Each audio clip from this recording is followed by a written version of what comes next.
In the previous episode, we explored the core driver of civilizations, the capability structure that defines what a civilization can do. In this episode, we'll look at the other part of the civilizational fate structure, the structural landscape.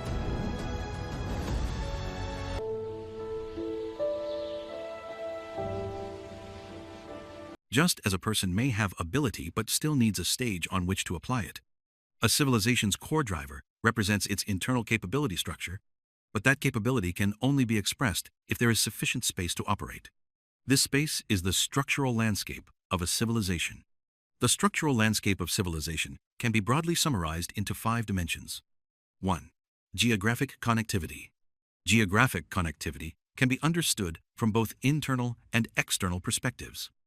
Internal connectivity essentially concerns whether a civilization's internal space can be easily integrated, or is naturally fragmented into multiple blocks. Internal connectivity mainly depends on physical geography: plains, rivers, mountains, plateaus, deserts, and so on. Regions with large continuous plains, navigable rivers, and few mountain barriers are more likely to form large-scale political unification. For example, the East Asian agricultural belt in China, the Guangdong Plain, the Middle and Lower Yellow River Plains, the Shandong Hills extending to the Jianghuai region. This is an agricultural corridor with almost no major east-west mountain barriers. During the spring and autumn and warring states periods, sections of the Yellow River were already navigable, and together with canals and tributaries, they allowed continuous movement of population, grain, and armies between Guangdong, the Central Plains, and Shandong. This highly connected geographic structure was a core condition that enabled the Qin state to advance eastward from Guangdong and unify the 6 states. By contrast, regions internally divided by plateaus, mountains, and river valleys are naturally fragmented into multiple power centers. The Indian subcontinent is a typical example. The Ganges Plain lies in the north, the Indus River Basin in the northwest, and the two are separated by the Aravalli Range and arid zones. In the south, the Deccan Plateau averages 600 and 900 meters in elevation and is surrounded by the western and eastern Ghats, making low-cost exchange of population and grain with the northern plains difficult. As a result, India has long consisted of multiple regional civilizations coexisting and has found it difficult to form lasting unification. External connectivity refers to whether a civilization can smoothly connect to the outside world. Can it access the oceans and reach the wider world? Are there land routes leading to other civilizations? Is it blocked by deserts or high mountains? All of these are expressions of external connectivity. High external connectivity makes it easier for civilizations to exchange with others and also facilitates their own expansion. Low external connectivity tends to isolate civilizations, forcing them to develop primarily inward. The Greek-Roman civilization of the Mediterranean rose on the basis of extremely strong external connectivity, becoming a dominant force influencing Asia, Africa, and Europe. By contrast, plateau civilizations north of the Himalayas suffered from weak connectivity, and their development was naturally more limited. The second dimension of the structural landscape is geopolitical pressure, which also has both internal and external aspects. Internal security structures, and the level of external pressure. Internal security structure mainly concerns whether a civilization has natural defensive barriers, such as mountains, river valleys, or deserts. The stronger the internal security structure, the longer a civilization's stable cycle tends to be. The weaker the internal security structure, the more easily civil wars or fragmentation occur.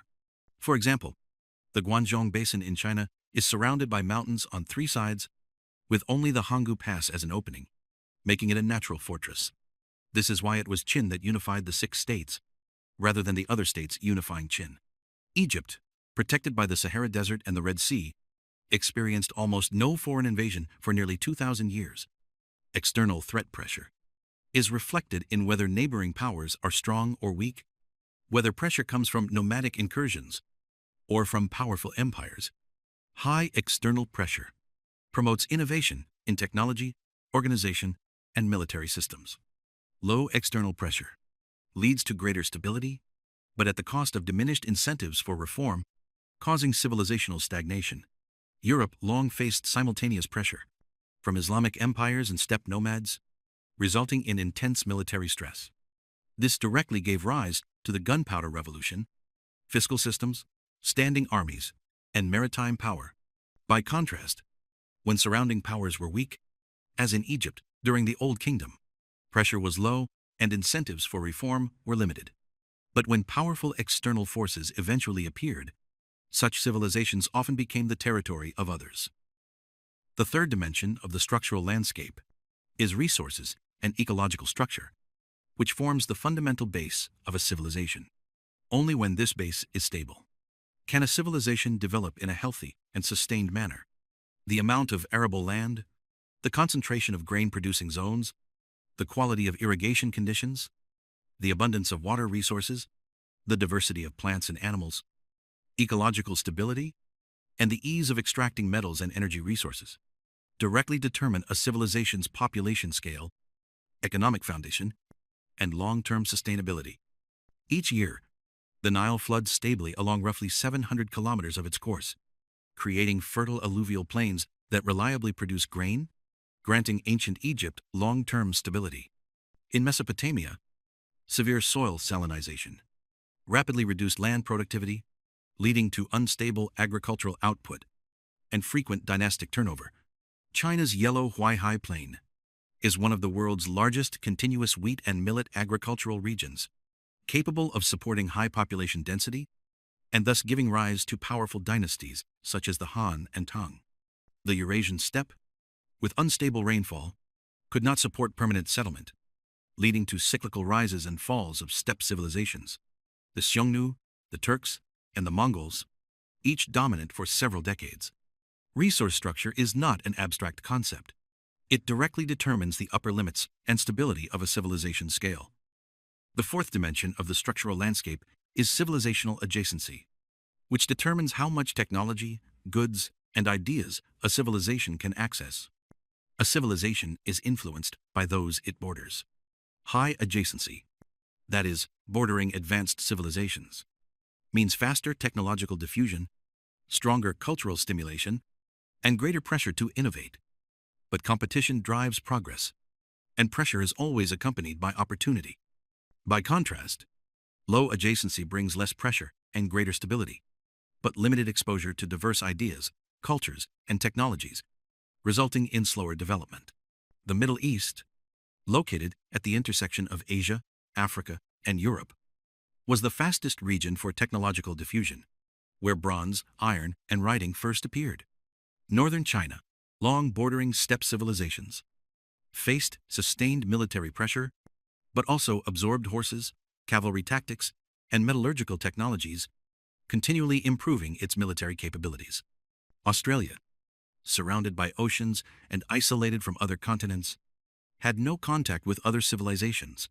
For thousands of years, development remained largely unchanged, as if civilization itself had forgotten this land. The fifth dimension of the structural landscape is the stability of climate and environment, which determines the rhythm of civilizational development. Is the climate stable? Are disasters frequent? Is the hydrological system predictable? The more stable the climate and environment, the easier it is for a civilization to maintain long-term equilibrium. But the weaker the incentives for internal reform and innovation, the more variable the climate and environment, the more turbulent a civilization becomes. But the pressure of adaptation drives continuous institutional and technological renewal. Over thousands of years, the fluctuation of the Nile's water level remained within roughly plus or minus 20%. As a result, Egypt's agricultural output remained nearly constant year after year. Food supply was stable, and society remained stable. This allowed ancient Egypt to sustain dynasties for millennia, but with very slow technological and institutional change. Over a span of 1,500 years, China's Yellow River changed its course on a large scale more than 20 times. Each change brought floods, migration, fiscal collapse, and political instability. The result was continuous civilizational innovation, but also frequent dynastic replacement. In Mesopotamia, the climate was arid and precipitation unstable, making agriculture dependent on irrigation. The need to manage water resources gave rise to the world's earliest cities, bureaucracies, taxation systems, and writing. In Europe, food shortages, and wartime pressure during the Little Ice Age of the 16th-17th centuries, forced reforms in state finance, the establishment of standing armies, and maritime expansion. These pressures directly propelled Europe into the modern state form. In summary, the core driver of a civilization determines what that civilization can do. The structural landscape determines where it does it and how far it can go. If we use a more colloquial and modern analogy, the cognitive revolution is the civilization's vision. The technological revolution empowers the civilization. The social organizational revolution is the mechanism that turns vision into reality. The structural landscape is the terrain and the track.